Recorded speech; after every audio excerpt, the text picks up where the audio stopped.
रूस में 1917 की क्रांति के बाद रूसी जनता और पूरे विश्व पर इस क्रांति के क्या प्रभाव पड़े। तो नमस्कार, मैं आपका फिर से स्वागत करता हूं आपके अपने चैनल हिस्टोरिकल वर्ल्ड। तो पिछली वीडियोस में हम बात कर चुके हैं कि रूसी क्रांति क्या थी और इसके उदय के क्या कारण रहे थे।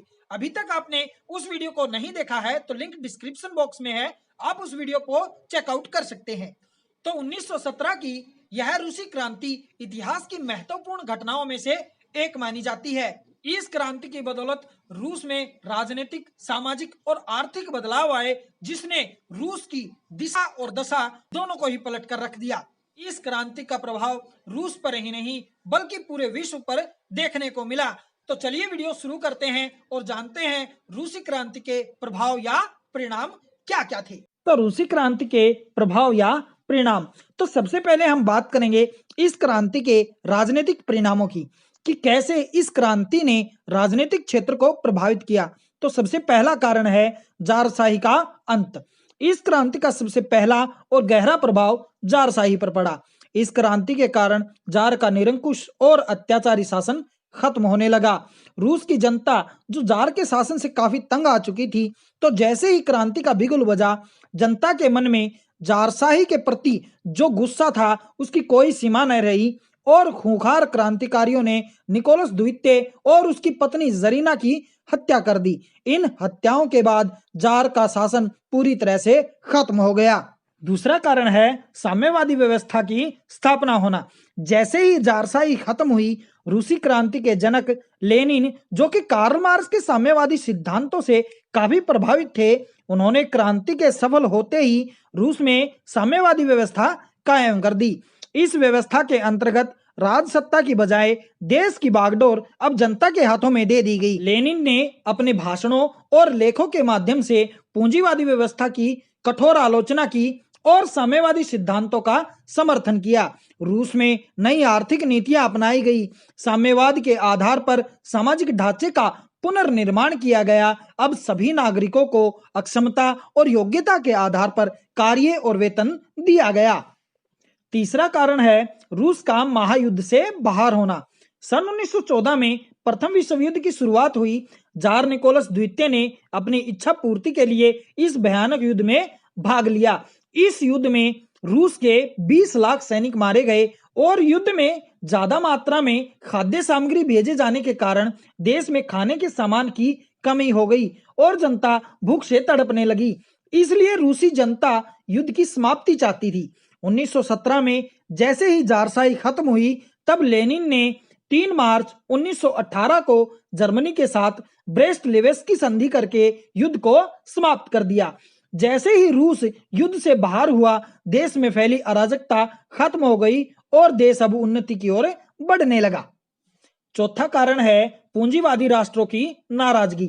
रूस ने प्रथम विश्व युद्ध में भाग मित्र राष्ट्रों की तरफ से लिया था, लेकिन 1918 में लेनिन ने मित्र राष्ट्रों से बिना पूछे जर्मनी से संधि करके रूस को युद्ध से बाहर कर दिया, जिससे पूंजीवादी राष्ट्र रूस से नाराज हो गए। वे नहीं चाहते थे कि रूस जर्मनी से संधि करे। इसी कारण इंग्लैंड, फ्रांस, अमेरिका रूस का कट्टर विरोधी बन गया। इनमें संघर्ष जारी हो गया।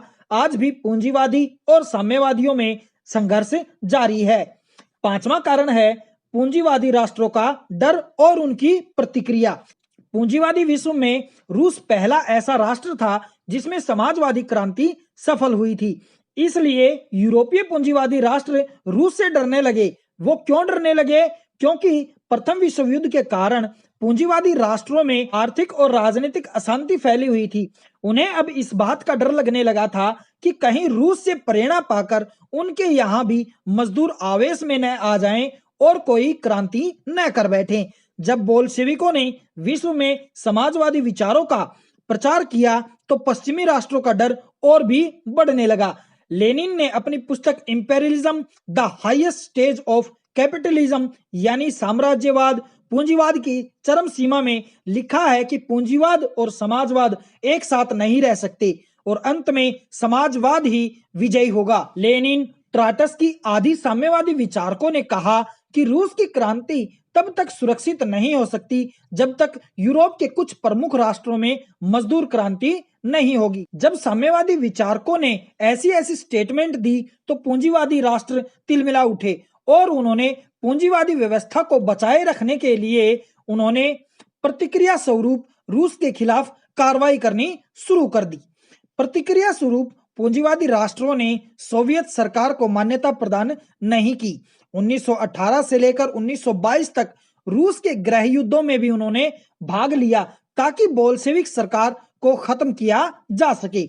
लेकिन जापान, इंग्लैंड, अमेरिका आदि की सेनाओं को ट्राटस्की की लाल सेना ने धूल चटा दी और पोलैंड ने भी रूस से समझौता कर लिया। छठा कारण है रूस का शक्तिशाली बनना। 19वीं सदी के शुरुआती दौर में रूस की गणना सबसे कमजोर राष्ट्रों में की जाती थी। कमजोर राष्ट्रों में क्यों की जाती थी? क्योंकि पहले रूस क्रीमिया युद्ध में हार गया और फिर 1905 में जापान से और फिर प्रथम विश्व युद्ध में भी उसे हार का मुंह देखना पड़ा। इन युद्धों के कारण रूस आर्थिक और राजनीतिक रूप से काफी कमजोर हो चुका था। लेकिन 1917 की क्रांति के बाद रूस में एक शक्तिशाली सरकार का निर्माण होता है जो कि धीरे धीरे कुछ ही वर्षों में रूस को आर्थिक और राजनीतिक रूप से मजबूत बना देती है। रूस इतना शक्तिशाली राष्ट्र बन जाता है कि द्वितीय विश्व युद्ध में एक अहम भूमिका निभाता है और रूस इतना शक्तिशाली बनकर उभरता है कि आज भी कोई रूस पर आक्रमण करने की सोच नहीं सकता। सातवां कारण है विश्व का दो गुटों में बट जाना। रूसी क्रांति ने विश्व को दो भागों में बांट दिया। पहला गुट था साम्यवादी गुट। इस गुट के अंदर रूस और उसके समर्थक देश शामिल थे जो कि साम्यवादी विचारधारा से प्रभावित थे। दूसरा गुट था पूंजीवादी गुट। इस गुट के अंदर इंग्लैंड, अमेरिका, फ्रांस आदि शामिल थे जो कि पूंजीवादी विचारधारा के समर्थक थे। दोनों ही गुटों में परस्पर प्रतिद्वंदता चल रही थी। विश्व के बहुत से देश किसी न किसी गुट में शामिल थे। भारत और कई अन्य राष्ट्र ऐसे भी थे जो गुट निरपेक्ष यानी कि किसी भी गुट से उनका कोई लेना देना नहीं था। तो ये तो हो गया रूसी क्रांति के राजनीतिक परिणामों के बारे में। वीडियो में आगे बढ़ने से पहले आप वीडियो को लाइक कर दीजिए और चैनल को सब्सक्राइब करके बेल आइकन को हिट कीजिए और हाँ, कमेंट करके हमें फीडबैक जरूर दें ताकि हम आपके लिए थोड़ा और बेहतर कर सके। अब हम बात करते हैं क्रांति के आर्थिक परिणामों की कि रूस की इकोनॉमी पर इस क्रांति का क्या असर पड़ा। तो आर्थिक कारणों में पहला कारण है औद्योगिक विकास। 1917 की क्रांति के बाद बोल्शेविक सरकार ने रूसी उद्योगों का राष्ट्रीयकरण करना शुरू कर दिया। मजदूरों को मिलों का मालिक बना दिया गया। मजदूरों की प्रबंधक समिति को माल बनाना, माल बेचना, कच्चा माल खरीदना, माल की देखभाल करना आदि कार्य सौंप दिए गए। इन कमेटियों के सदस्यों का चुनाव मिल मजदूरों के द्वारा ही किया जाता था। कारखानों का नियंत्रण मजदूरों के हाथों में आते ही उनमें एक नए उत्साह का जन्म हुआ और वे बड़ी मेहनत और लगन से काम में जुट गए। उत्पादन में दिन दुगनी रात चौगुनी उन्नति होने लगी। जो देश कभी पिछड़ा हुआ था वो थोड़े ही समय में एक महत्वपूर्ण औद्योगिक राष्ट्र बनकर उभरने लगा। दूसरा है मुद्रा में सुधार। नई आर्थिक नीतियों को सफल बनाने के लिए एक सबल मुद्रा की आवश्यकता थी, इसलिए उन्होंने मुद्रा प्रणाली में बदलाव किए। ये बदलाव क्यों किए गए? क्योंकि रूस में गृह युद्धों के कारण उस समय की जो मुद्रा थी रूबल, उसकी वैल्यू बहुत कम हो गई। इसलिए जुलाई 1922 में नई मुद्रा चलाई गई जिसका नाम चर्वोनेट्स था। गोस बैंकों द्वारा चलाई गई है पत्र मुद्रा चर्वोनेट्स 100% कोषों द्वारा सुरक्षित थी। चर्वोनेट्स कम थे लेकिन उनकी मांग काफी ज्यादा थी। रूबलों की कीमत निरंतर गिरती जा रही थी, लेकिन लगभग 2 वर्षों तक रूबल और चर्वोनेट्स दोनों ही मुद्राओं का प्रयोग किया गया। फरवरी 1924 तक चर्वोनेट्स एक सबल मुद्रा बन चुकी थी और रूबल की विनिमय दर भी स्थिर हो गई। तीसरा कारण है खाद्य पदार्थों का सस्ता होना। प्रथम विश्व युद्ध के बाद खाने की चीजें इतनी महंगी हो गई थी कि आम जनता को बड़ी कठिनाई से खाना मिलता था। रूस में भुखमरी इतनी व्याप्त हो गई थी कि जनता कुपोषण का शिकार होने लगी। लेकिन जैसे ही 1917 में क्रांति हुई तो सामंतों से भूमि छीनकर कृषकों में बांट दी गई। धनी लोगों ने जो अनाज स्टॉक करके गोदामों में रखा था उसे भी छीनकर आम जनता में बांट दिया गया। जल्दी ही किसान और मजदूरों ने अपनी मेहनत से देश में फैली भुखमरी को खत्म कर दिया। खाद्य पदार्थ सस्ते हो गए जिससे जनता को काफी राहत मिली। चौथा है पंचवर्षीय योजना। विश्व के इतिहास में पहली बार रूस की साम्यवादी सरकार ने योजनाबद्ध तरीके से चहुमुखी विकास के लिए पंचवर्षीय योजनाएं आरंभ की।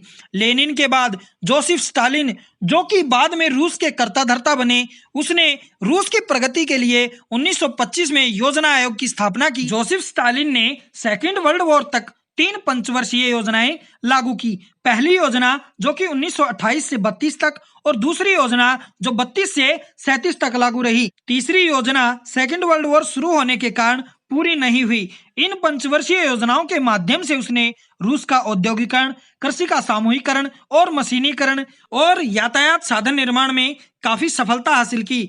हिटलर के आक्रमणकारी रवैये को देखते हुए रूस ने अस्त्र शस्त्र निर्माण में भी काफी उन्नति की।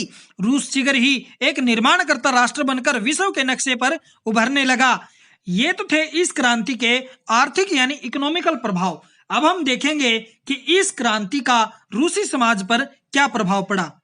अभी तक आप वीडियो को देख रहे हैं तो वीडियो को लाइक कीजिए और चैनल पर नए हैं तो चैनल को सब्सक्राइब कर लीजिए, जिससे आने वाली वीडियो की नोटिफिकेशन आपको सबसे पहले मिल सके। आर्थिक प्रभावों के बाद अब हम बात करते हैं सामाजिक प्रभावों की, कि समाज पर इस क्रांति के क्या प्रभाव पड़े थे। सबसे पहला प्रभाव है किसानों और मजदूरों की स्थिति में सुधार। इस क्रांति का सबसे ज्यादा प्रभाव किसानों और मजदूरों पर पड़ा। क्रांति से पहले किसानों और मजदूरों की दशा काफी दयनीय थी।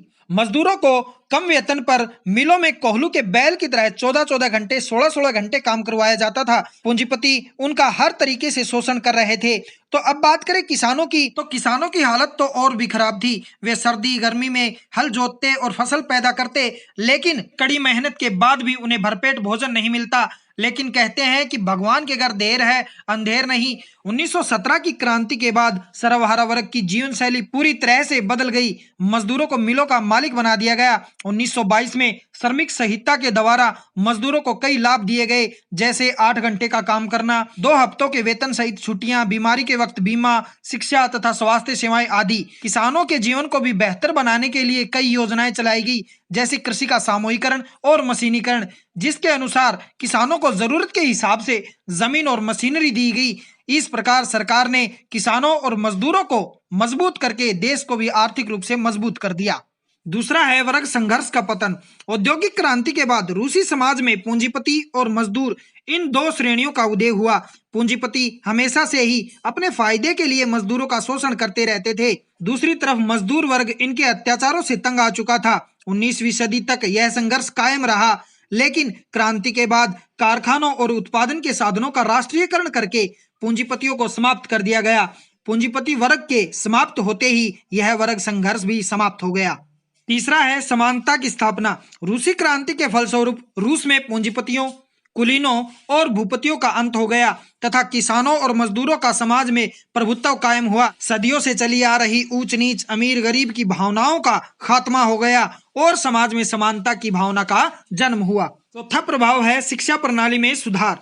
क्रांति से पहले रूस की शिक्षा प्रणाली काफी पिछड़ी हुई थी। रूस में लगभग 30% जनता निरक्षर और 20% से भी कम उच्च शिक्षा प्राप्त कर पाती थी। पूरे रूस में केवल 91 उच्च शिक्षण संस्थाएं थी, जिनमें केवल अमीरों के बच्चे ही पढ़ पाते थे। लेकिन क्रांति के बाद पूरी शिक्षा प्रणाली की कायापलट कर दी गई। बोल्शेविक सरकार ने शिक्षा के प्रसार के लिए गांवों और नगरों में जन शिक्षा परिषद, क्लब, स्कूल, पुस्तकालय, कॉलेज और विश्वविद्यालय आदि की स्थापना करनी शुरू कर दी। लेनिन ने लिखा कि कम्युनिस्ट समाज निरक्षर देश में नहीं बनाया जा सकता, इसलिए 1917 से 1929 तक लगभग 70 लाख लोगों को पढ़ना लिखना सिखाया गया। 1929 से लेकर 1939 तक लगभग 9 करोड़ लोगों को पूर्ण साक्षर बनाया गया। 1930 में सोवियत सरकार ने हर बच्चे के लिए प्राथमिक शिक्षा अनिवार्य कर दी। क्रांति के 30 वर्षों बाद ही रूस में निरक्षरता लगभग खत्म हो गई। सोवियत सरकार ने मुफ्त शिक्षा प्रणाली को भी अपनाया और बच्चों को प्रोत्साहित करने के लिए छात्रवृत्तियां भी दी गई। इस प्रकार रूस ने शिक्षा के क्षेत्र में पूंजीवादी देशों को भी पीछे छोड़ दिया। पांचवा है चर्च की समाप्ति। क्रांति से पहले रूस में चर्च के पास कुछ विशेषाधिकार और शक्तियां थी, जिनके कारण चर्च काफी शक्तिशाली और प्रभावशाली था। चर्च जारशाही का समर्थक था। कार्ल मार्क्स ने धर्म को जनता के लिए अफीम के समान बताया, लेकिन क्रांति के बाद बोल्शेविक सरकार ने चर्च के सभी अधिकारों और शक्तियों को समाप्त कर दिया। चर्च की सारी संपत्ति जब्त कर ली और उसकी इमारतों को ध्वस्त कर दिया। कुछ इमारतों को सार्वजनिक पुस्तकालयों, स्कूलों और संग्रहालयों आदि में तब्दील कर दिया गया। शिक्षा जो पहले चर्च में दी जाती थी उसे बंद कर दिया गया। शिक्षा और चर्च को अलग अलग कर दिया गया। लोगों को यह भी छूट दी गई कि वे अपने घर या चर्च में पूजा पाठ भी कर सकते हैं। छठा है नारी की स्थिति में सुधार। क्रांति के परिणाम स्वरूप रूस की स्त्रियों की स्थिति में भी काफी क्रांतिकारी परिवर्तन आए। अब उनका कार्य क्षेत्र घर की चारदीवारी तक ही सीमित नहीं रह गया था। अब वे कारखानों, सरकारी कार्यालयों और सेना में भी काम करने लगी थी। आर्थिक दृष्टि से भी वह आत्मनिर्भर बन गई थी और राजनीति के क्षेत्र में भी वे पुरुषों के समान सक्रिय भागीदारी करने लगी। रूसी महिलाओं की दशा सुधार का प्रभाव एशिया और अफ्रीका की महिलाओं पर काफी ज्यादा पड़ा और वे भी राष्ट्रीय आंदोलनों में सक्रिय हो गई। सातवां और सबसे आखिरी प्रभाव है साम्यवादी सिद्धांतों से राष्ट्रीय शक्ति को बल। 1917 की क्रांति के बाद पूरे विश्व में साम्यवादी सिद्धांतों का प्रचार प्रसार होने लगा। मजदूरों और किसानों के संघ बनने लगे, कम्युनिस्ट पार्टियां बनने लगी। सेकेंड वर्ल्ड वॉर के बाद पोलैंड, पूर्वी जर्मनी, बुल्गारिया, क्यूबा, उत्तरी कोरिया, वियतनाम तथा चीन आदि देशों में साम्यवादी व्यवस्था कायम की गई। सर्वहारा वर्ग, जिसे कभी कोई पूछता तक नहीं था, अब एक राजनीतिक शक्ति के रूप में विकसित होने लगा। भारत में भी 1920 में पहला अखिल भारतीय स्तर पर AITUC यानी all India trade union Congress का गठन किया गया। 1924 में ऐसे डांगे के नेतृत्व में कम्युनिस्ट पार्टी बनाई गई। भारत में द्वितीय चरण के क्रांतिकारी आंदोलन इस क्रांति से ही प्रभावित थे। इस क्रांति के प्रभाव स्वरूप ही राजगुरु, सुखदेव, भगत सिंह, चंद्रशेखर आजाद, भगवती चरण बोहरा आदि ने मिलकर दिसंबर 1928 में हिंदुस्तान सोशलिस्ट रिपब्लिक एसोसिएशन की दिल्ली में स्थापना की। इस प्रकार इस क्रांति ने तीसरी दुनिया के देशों में चल रहे आंदोलनों को एक शक्ति प्रदान की। तो आशा करता हूं कि रूसी क्रांति के प्रभाव या परिणामों के बारे में आपको अच्छे से समझ में आ गया होगा। वीडियो पसंद आई हो तो लाइक कीजिए। चैनल अभी तक सब्सक्राइब न किया हो तो सब्सक्राइब कर लीजिए ताकि आने वाले लेटेस्ट वीडियो की नोटिफिकेशन आपको सबसे पहले मिल सके। तो हम फिर हाजिर होंगे इंटरेस्टिंग और यूजफुल वीडियो लेकर। जय हिंद, जय भारत।